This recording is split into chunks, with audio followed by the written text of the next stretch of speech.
Right, looks like we're in. So, hello everyone.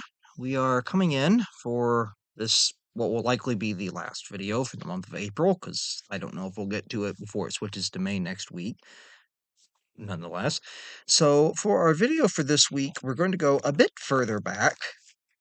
And then what we typically cover, I know I've definitely noticed that we tend to cover more modern era history than anything else. So I wanted to try to move back away from that a little bit. So this is going to take place during the medieval time. But this particular topic is going to be one that is also going to deal a little bit with Asian history, which I think we have a very large absence of me actually going through and covering any bits of Asian history at all. And this is definitely going to fit in and maybe fill some of that gap. Not entirely. We'll try to do more in the future here, but getting along with it. So, for the topic of today's video, we are going to discuss everyone knows the Mongols to really start out with. Everyone knows who the Mongols were. They created one of the largest empires, if not the largest ever created on global stage. However, everyone thinks when you think of the Mongols, you think of the Mongols to be conquerors. You think the Mongols anywhere they went, they ended up conquering. They conquered whoever they came up against. That wasn't always the case, and perhaps one of the most notable countries or kingdoms or whatever you want to call it that they didn't manage to conquer was Japan. And it wasn't that they didn't try. The Mongols ended up trying twice. So, what we're going to take a look at today is the two failed Mongol invasions of Japan, why they didn't get it done, what exactly occurred, and what was the aftermath here, a little bit of that. Because again, like I stated, when you think of the Mongols, they overran China, they overran most of Asia. You don't typically think of the Mongols really losing any battles, and they did against the samurai. They did not manage to win their invasions of Japan. So to get at the heart of the matter, I mean, most of us know who the Mongols were. But by the 13th century, we're talking the 1200s here. This is deep in the medieval era. So by the 1200s, the Mongols have become the dominant power in mainland Asia. They have conquered most of Siberia, their homeland of Mongolia. They have conquered at this point most of China, with just maybe a few exceptions in the southern part of what is of China, where the Southern Song dynasty is. And then they have even expanded out into the Middle East and Central Asia, even as far as where Ukraine is now. They have expanded vastly in the past 100 years of their conquest at that point. So by the late 13th century, they are now the dominant power in Asia. The Mongols were originally a nomadic people. They were a people that they'd not really settled down in one place for a long time. They moved. They were excellent horsemen, which was a big component in their army, was the Mongol cavalry. And these nomadic, steppy people ended up coming to a point that they were able to build up large numbers of militarily trained men. Genghis Khan, of course, led the initial Mongol conquests that kind of started to establish what would become the Mongol Empire. And by the late 13th century, it is now fully grown to the size of encompassing almost an entire continent. By 1271, the Mongols, as I mentioned, had managed to almost completely conquer almost all of China, with a few exceptions in the south, and they had managed to also conquer Korea. And Kublai Khan, who is the reigning Mongol leader at this time, he is the grandson of Genghis Khan. He had founded the Yuan dynasty in China with the capital at Dadu, which is now modern day Beijing. And Kublai Khan is pretty much a powerhouse in Asia at this time. Now, I believe, and if I'm not wrong, everyone knows the story of Marco Polo going to China and coming back to Europe and telling of these extravagant stories there. It is during Kublai Khan's reign that Marco Polo goes to China and comes back with these stories. If I'm not wrong, I believe he actually records actually having met with the Khan himself personally. Now, it is not relatively known. It's a relatively unknown fact what exactly spurned the Mongols to want to invade the Japanese archipelago in the first place. We don't really know for certain what caused them to actually want to invade Japan.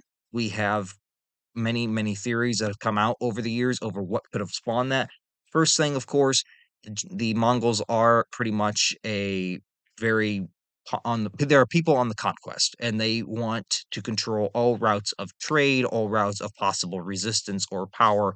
They want that all for themselves. They do not want any chance that any of these outsiders and outside powers in Asia that are not yet under their control are going to come in as a threat. So better to neutralize that threat than to let it fester and become a problem later. That is one theory that we could possibly look as, why they may have pursued the path that they did with Japan. Another one that we could possibly look at is it could have been for resources. As we mentioned, trade could have been a factor. Japan at this time throughout East Asia was known to be a land of gold and running with rich resources. That could have also spurred the Mongols to want to invade Japan. We also know that they may have wished to weaken them because they had kind of been supporting Song dynasty in China. Now, the Song dynasty, there was a southern Song dynasty that the Mongols had not yet completely vanquished. They had not yet completely defeated the Southern Song in southern China, and historically, the Song dynasty in China and Japan had been allies, and that was probably still going on to a certain extent even during the Mongol invasion. So Kublai may have seen it as a means to try to weaken the Song, who he's still at war with, by getting rid of another potential ally that they have just to the east. And it also, for a final one that could possibly that's been also suggested, there had been multiple attacks during the time period of by Japanese pirates known as Wako, who had been attacking along the Chinese and Korean coastlines, and that could have also spurned the wrath of the Mongols and the wrath of Kublai Khan. We don't know for certain what Kublai's motivations were for actually invading Japan. We do not know 100% certain why he did it. We just know it ended up coming about. And perhaps we'll never know. I mean, it's not like the man's alive anymore to tell us. Now, Kublai Khan, he didn't just rush off to war immediately. He did try diplomacy, but you must keep in mind, Mongol diplomacy isn't modern diplomacy. It's pretty much an ultimatum diplomacy. Either you give me what I want or I invade. That's how the Mongols do a lot of diplomacy. And that is very much what kind of ends up happening with Japan. He ends up sending a letter in 1268 to recognize Japan, and he recognizes its leader, who the Japanese emperor, he calls him the king of Japan. And he expressed a desire to foster so called friendly relations between their two nations. However, he also puts in this letter a demand for Japan to pay tribute to him in the Mongol court, with the veiled threat that if Japan refuses to pay tribute to him, like so many other nations have, that have instead of risking getting invaded, they've decided that, well, we'll pay you this much gold or money or resources a year as long as you stay out of our country. We'll be willing to give you this yearly tribute. That was what saved some countries from invasion. Well, he's offering the same deal to Japan pretty much. He's coming on the guise of diplomacy, saying, "Yeah, I want to be friendly with you," but at the same time saying that I'm going to invade you if you don't pay me tribute. So take your pick. In 1270, Chinese Chinese ambassador Zhao Lingbi was sent by the Mongols to Japan to further facilitate any kind of relation between the two powers. He would end up staying there for a year, trying to improve relations. However, Zhao was not able to completely actually get relations to the positive degree that Kublai was hoping for that would get Japan to actually pay tribute to him.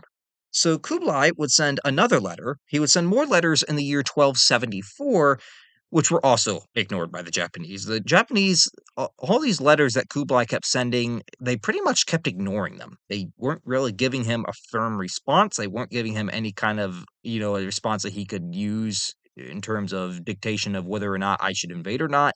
They're just kinda largely ignoring him, and part of that was because of the factor that the Japanese leaders at the time were heavily conflicted. They weren't entirely sure how they should respond to the Mongols because they had seen what the Mongols had accomplished in China. They seen what they had accomplished throughout most of mainland Asia. They'd seen what they had accomplished in Korea. They weren't really 100% certain, what course should we take? Do we risk getting invaded by the Mongols or do we pay tribute? But if we pay tribute, is that not giving away some of our sovereignty? I believe that one of the going through a couple videos that I have on this topic and seeing how they talk about one that I had viewed had said something of the like that there was a Japanese noble who had come to the emperor and had kind of suggested to him, you know, you can something along the lines of even strong standing willow will bend in the wind, basically, but still stand. Something along the lines of you may be a strong tree, a strong rooted tree and a powerhouse for Japan, but even the strong willow at times must bend in order to survive in strong winds. And possibly that noble was kind of hinting to the emperor that I know you're emperor, I know you don't want to give away any of your power or your sovereignty, but perhaps it would be wise to slightly bend the knee to this guy. That way you at least retain a country and you retain a throne of which to rule upon. So that is part of the reason. That is a big reason why the Japanese aren't really responding to Kublai Khan's letters. Is they're conflicted. They don't know what course to take, and because of that, they don't want to send anything indicating one way or another. Now, in Japan at this time, they are ruled by the Kamakura shogunate, which had ruled Japan since 1192, and the current shogun, Hojo Tokomuni, was confident that Japan could repel any threat from mainland Asia, and that may have also been a deciding factor as to why they were conflicted, because you had the shogun Hojo Tokomuni, who is saying pretty much that, or Tokomune, we'll say Tokomune, he's pretty much confident that, so what if the Mongols come over here? We can defeat them. I am confident that our warriors, our samurai, could adequately come up to the challenge and actually defeat these invaders. While you got many other Japanese leaders that are saying, "Well, look at what they did in China. China is the other major Asian power player, and they got absolutely swept across the board with these Mongols." So there is ample reason for them to worry. Nonetheless, the Shogun Hojo, would alert troops at both Daizafu Fortress and Kyushu Islands that there were possible invasions going to be happening and that they should be prepared for the all likelihood that the Mongols should launch an invasion at any time soon. So even without the official word that there's an invasion coming, the Japanese shogun is already preparing for the possibility that there's going to be one coming, and he's already alerting troops at Daizu Fortress, which is on the coastline, and he's alerting troops as well in on the island of Kyushu, which is Japan's southernmost island, to the likelihood that they should be prepared to fight off an invasion. Both the emperor and the shogunate would actually eventually rebuff Kublai Khan's diplomatic efforts entirely, basically casting off any possibility that they were going to adhere to paying him tribute in any form. Which could have also another likelihood as to why the Japanese ultimately went against the Mongols could have been that since they had been allies with the Southern Song, and thus a lot of exiled Song Chinese and Buddhist monks had come to Japan, that could have also influenced their way of thinking. Kublai would officially decide to invade Japan that very same year in 1274. He would amass a fleet of it is estimated between 800 to 900 ships in Korea in November. And then these ships would carry over to Japan anywhere between 16,000 to as many as 40,000 men. We don't have the exact numbers. We just know it was somewhere between that range. That is a massive amount of men, but believe me, that is not the most the Mongols can muster. They thought this was going to be easy one shot, probably didn't think it was going to take that many men to do it. So the invasion would first land at Tsushima and the Iki Islands on November 5th and 13th, respectively.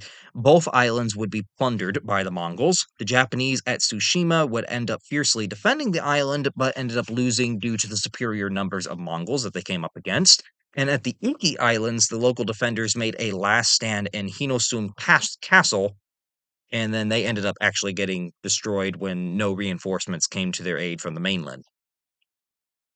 The invasion fleet would then head to Hakata Bay on November 19th. This was where they were going to head next, and I'm going to go ahead here and get a thing of that because I don't have it on me. So Hakata Bay, I believe it's near Fukuoka. Fukuoka. I don't even know how to say that. Fukuoka. We'll say Fukuoka, and it is a bay on Kyushu Island, and that is where the Mongols were going to land. Now, today it is a busy shipping port, but this is a very shallow bay. It's a very wide open one, a perfect place for the Mongol fleet to come in and anchor and be able to wait to get their troops to shore. And we are going to get that picture of that before I show the other one here. Go ahead here. And then going along with this, we have a map to show where this first invasion is going to come. So, so we said that this is going to be.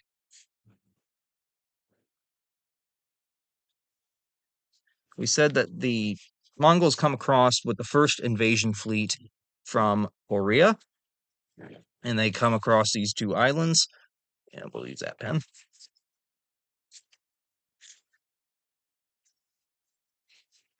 So this is the first invasion in 1274. Here is Japan. This is Kyushu. This is the island of Kyushu, the southernmost island in Japan. Over here we have China, and then the Korean peninsula is right here. So the first fleet comes off from Korea and comes across here. You have the Tsushima Straits right there. The Iki and Tsushima Islands are like right in here. They're kind of like right in the middle. So of course they get hit first, and then they end up landing where Kata is. That second invasion is going to come to a little later. And for a little bit of illustration, I mean, I don't know why this is coming out right. We gotta get that cleaned, but we have a depiction of Hakata Bay. This would be the horizon here. The city in the background. We have a few ships there. This is the bay that they ended up landing in Japan, that the Mongols would land in trying to get this done, get this invasion done. Now, the Japanese had anticipated, because of Hakata Bay being very shallow and being kind of a prime invading site, they kind of anticipated before the Mongols ever got there that this would likely be where they would land. So they already had troops there ready to meet the Mongols. However, keep you in mind, the Mongols have anywhere between, 16 to 40,000 men, and the Japanese only have about 4 to 6,000 men defending Hakata Bay. So this seems like the Mongols should smash through it. It doesn't seem at all like this should not happen. Now, the early Mongol victories that ended up occurring, like at Iki Island and Tsushima, they were likely aided by superior numbers and weapons that the Mongols had. There were a couple things that were really on the benefit of the Mongols here. And one of that was the weapons that they used. The Mongols had double horn bows, and most notably, this was one of the first instances of a war where gunpowder was used outside of China. The Mongols brought over gunpowder grenades that were launched with catapults, and they also had armor piercing crossbows and poisoned arrows. And battle strategies could have been another one that ended up taking place here. Battle strategies that the Mongols used, they employed the use of Mongol cavalry, which would absolutely decimate the Japanese, who often preferred to let single warriors choose their targets, where the Mongols kind of move in mass with cavalry movements. That is not something the Japanese are used to doing. The Japanese warriors are often led in small groups or small little units that are led by a mounted samurai, and they didn't really use shields either. The Japanese didn't. The Japanese typically they would only use shields to act as kind of like a wall for archers to use. They didn't issue shields out to regular warriors. Well, almost every single Mongol warrior was carrying their own individual shield to use during battle. That was also another thing that kind of gave them a little bit of an advantage. Now, despite these disadvantages, the Japanese did have some, most notably that of the samurai. The samurai, who are the primary Japanese warriors, they are clad in iron plate and leather armor. Most Mongol warriors didn't wear much armor, and that was a major advantage for Japan to use. Even though they had smaller numbers, their troops are armored. The only Mongol forces that wore armor typically were the cavalry. If you weren't cavalry, if you were the common Mongol foot soldier, you might have had like this uniform on, but you didn't usually have a whole lot of armor, if any. And we'll go ahead and show those because that relates to this talking point. A couple of these do, actually. So, in displaying with some of the weapons here and some of the uniforms that we're talking about that they would have used this invasion. And then, of course, we'll show him as well. So, first off, they should have shown him at the beginning. This is Kublai. This is the Mongol Emperor of China who's ordering the invasions of Japan. This is the guy that is trying to get them to pay tribute to him. They're not paying it, so he's invading. And then here we have a depiction Of course, everyone is probably very familiar with the samurai. I mean, they're probably the most famous Japanese warriors out of history. But this is a typical set of samurai armor. As you can see, iron and leather plate armor that they put on over themselves. The Mongols didn't typically have this. This is a Mongol uniform by comparison of a common Mongol soldier. Kind of just looks like cloth. Compare the two.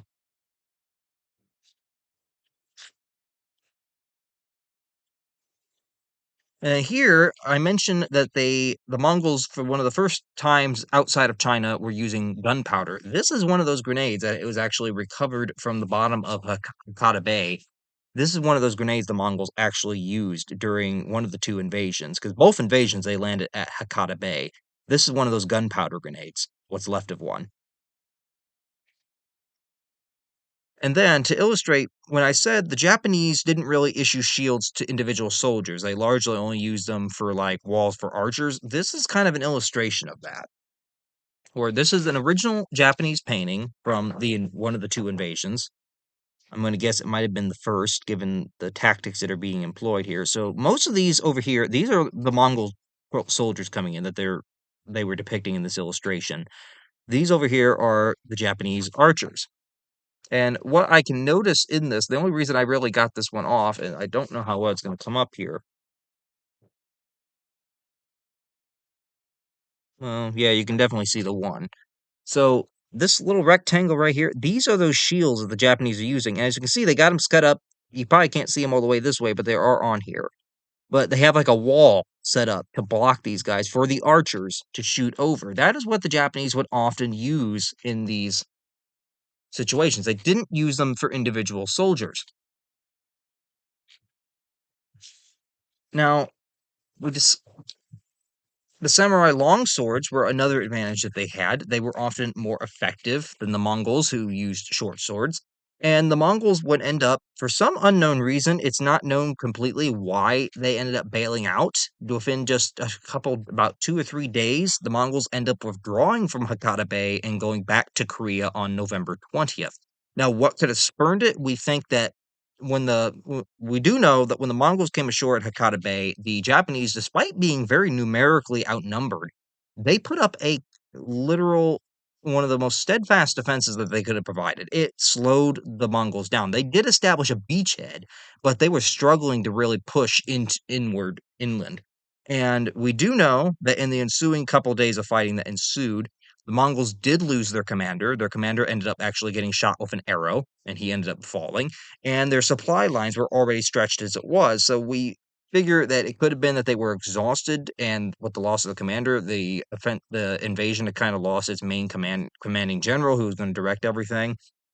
That could have been a possibility, or they may have simply been scouting Japan out for a future invasion, simply getting a look out on the layout of the land and then deciding, okay, we're going to come back and this will be the spot that we really try to push it on when we come back. We don't know for certain. All we know is that the first invasion, unexpectedly, even though it seems like the Mongols should have taken Japan, ends up retreating back to Korea. So this leads to a second period of with the Mongols are simply trying to act diplomatic with the Japanese. They're not trying to press another invasion, which is kind of odd because you just try to invade them and now you're again trying to talk with them. How well does that work? So Kublai Khan would try to engage in diplomacy a second time for the next couple years. He would send another embassy to Japan in 1275, just a year after his first invasion, demanding tribute once more. However, this time, the Japanese, who just unexpectedly defeated the Mongols' first invasion, they were a little more emboldened to defy the Khan, and they're like, why would I do that? You literally failed in your invasion. Why would I even pay you tribute? So instead, they get a little more bold this time. Not only do they actually say no to paying the tribute, they actually behead the ambassadors that the Mongols had sent. A second embassy would be sent in 1279, but they would meet the same fate and all be beheaded and sent back to China. So the Japanese pretty much are saying at this point, yeah, we beat you for whatever reason. We don't know precisely why, but you failed at your first invasion. So why would we be even considering adhering to your demands when you literally failed to even actually exert your military will over us? So Kublai Khan would realize that another invasion of Japan was going to likely be necessary if he wanted to bring it into the Mongol Empire. The wars in southern China, however, that he was pursuing against the southern Song dynasty would delay that invasion for another 2 years after 1279. So about 1281 is when the second invasion would come, roughly 7 years after the first. Japan, in the meantime, had actually been anticipating a second invasion ever since 1274 with the first one, and they had kept their army on standby the entire time. And in those 7 years, Japan had also built fortifications and erected stone walls for archers at Hakata Bay that they could use in order to, better defend it, because they knew that was likely going to be the point where the Mongols would return and try to invade again. So they decided that we need to build up our fortifications there for that event. The outer walls of these fortifications, of these stone walls that they built, the outer walls were an absolute like a sheer cliff. They were just a straight drop. Where on the other side, on the inside, where the Japanese soldiers were, they were actually sloped so that they could walk up and get on top of these walls and shoot down.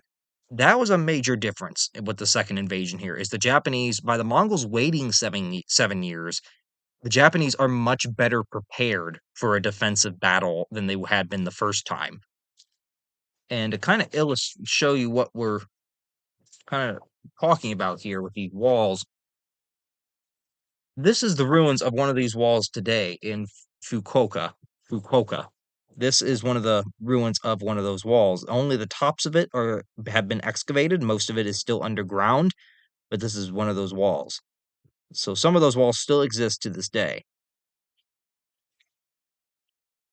So the second invasion would come in 1281, and this invasion fleet by the Mongols would absolutely dwarf the first one. Mind you, the first one had only been maybe 8 to 900 ships, and it had only had about between 16 to 40,000 men. That's still a significant number, but nothing like what was sent in the second invasion. The second invasion force, instead of 8 or 900 ships, Kublai Khan sends over 4,400, over 4,000 are being sent. And instead of 16,000 to 40,000 men, he's sending 100,000 Mongol warriors that are made up of both, the native Mongols and made up of conscriptions from China and Korea as well. The Mongols would again hit Tsushima and Iki Islands again on June 9th and 14th of 1281 before arriving in Hakata Bay on June 23rd.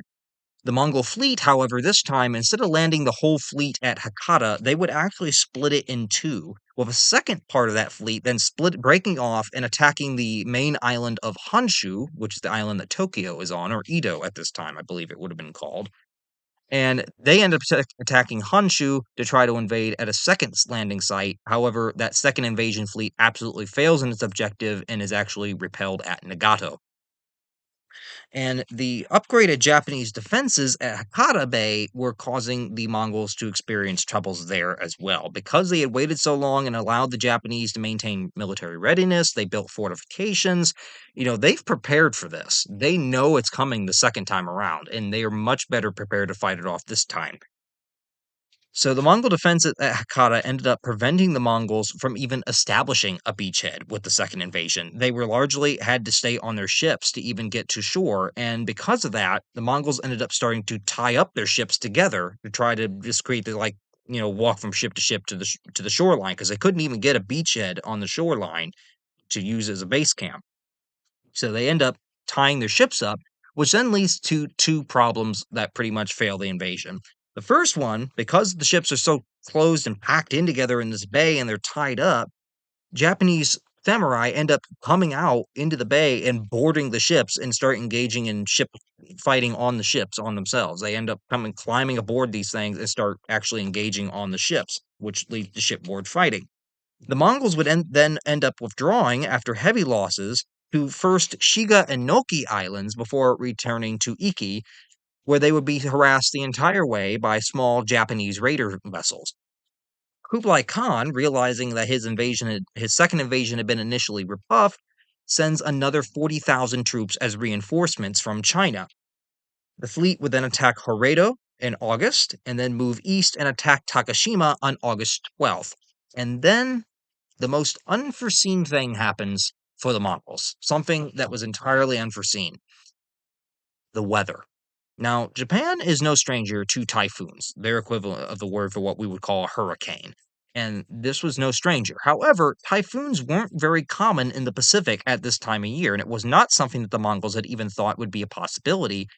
However, it is none other than a weather event that spells the end of the second invasion. A typhoon, most uncommon for August, mind you, ends up hitting Japan on August 14th, right as they're hitting Takashima. It ends up destroying most of the Mongol fleet that is then tied up there at Takashima and Hakata. It ends up destroying most of that fleet. It killed anywhere, it is estimated between over half to two-thirds of the Mongol fleet and their forces that were tied up there. And any Mongol forces that managed to actually get onto the shore ended up being immediately executed by the Japanese on the shoreline. The ships were because they were tied up, they were either dragged and like bounced and capsized in the bay itself, or they were pushed and blown onto the shoreline where they were just dragged into the rocks. And it was absolute destruction. And to the Japanese, this was divine intervention. They had had Shinto and Buddhist monks and priests praying to their gods, to their religious deities, for some sort of a divine intervention that would come on their behalf. And to them, this freak weather event that was so uncommon at that time of year to destroy literally pretty much the entire Mongol invasion force, this was heaven sent. And the Japanese ended up calling this strange storm that had come about as kamikaze, or divine winds. And that term, of course, is going to get a little bit of a reuse down the line. Most of us know the word kamikaze for another reason, and that is because during the end of World War II and going into 1944, 1945, as the Allies are getting ever closer to the Japanese home islands, the Japanese are absolutely prepared and they're absolutely determined to prevent any sort of invasion of their home islands. And like once again, when Japan was faced with an invasion, this is when that term comes about. Except this time, it's not so much divine intervention. The kamikazes in World War II were Japanese pilots who would pilot bomb laden planes that were loaded to all get out and deliberately crash them into enemy vessels like aircraft carriers, battleships, and destroyers, killing themselves in the process. They were pretty much suicide planes. And this is where the more common use of that term comes from, is from World War II, but the term originated with the typhoon that saved Japan from the second Mongol invasion back in 1281. Any surviving ships that had survived the typhoon of the Mongol invasion fleet ended up leaving Japan altogether and sailing back to China to avoid any sort of any chance that they had for victory was gone. Half their fleet was gone. They knew that, okay, we lost this, we blew it. The term Not the term. But the hasty construction, another thing that kind of possibly contributed to the destruction of the Mongol fleet during the typhoon was the factor that many of these Mongol ships that had been created weren't exactly all that seaworthy. Kublai Khan had kind of rushed the construction of all these ships for the second invasion, and in his haste to do so, they had kind of had inferior construction of these vessels. They weren't the best seaworthy vessels. They weren't the best for being at sea in the first place. That could have contributed to why the ships were destroyed so easily. You also had the factor that the Japanese, having forced these ships to tie up together because the Mongols couldn't establish that beachhead at Hakata or Takashima, that could have been another factor. That because they were all tied up, when one went, they all went. They were all joined like a net. And that was one big thing that definitely could have had an impact on that. So we have a couple of final illustrations here. So we have a depiction of. So here's a depiction, a Japanese lithograph of some of the ship to ship fighting. It didn't come out that good. But some of the Japanese ship to ship fighting that would have occurred as the Japanese samurai are boarding these tied up Mongol ships in the bay and actually engaging and fighting on board the vessels. Another one where we have the fighting during the second invasion at Hakata, where the Mongols are pretty much failing to come across. The samurai are kind of chasing the Mongols away from the walls that they've erected at Hakata Bay. They're standing atop these stone walls. That is a depiction of that when that happened in the second invasion. And then here we have this is the lithograph, one of the better ones I could find. You surprisingly can't find a whole lot of them at the time, but this is a depiction of the great typhoon that ends up coming in at the end of the second Mongol invasion and like saving Japan because it just wipes out this Mongol invasion fleet. And this is a depiction of that fleet getting absolutely destroyed in the typhoon.